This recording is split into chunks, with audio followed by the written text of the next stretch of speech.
Welcome to a place of remembrance, reflection, and reverence, the National September 11th Memorial, located at the very heart of where the Twin Towers once stood.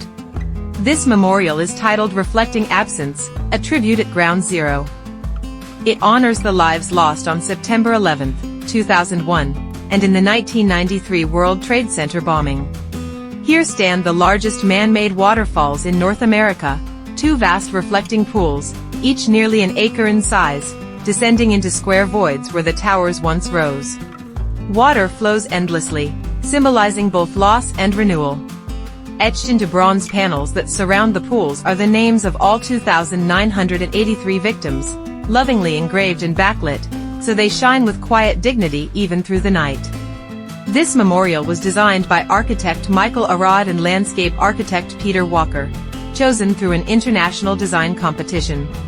Construction began in 2006 and it opened to the public in 2011. Reflecting Absence is more than a memorial, it's a powerful space that turns grief into grace. It invites every visitor to pause, to remember, and to feel. Each year on the anniversary of 9/11, the sky above the memorial is pierced by two powerful beams, the tribute in light. Rising 4 miles high into the night, these twin columns of blue light echo the towers once lost, a luminous symbol of resilience and remembrance.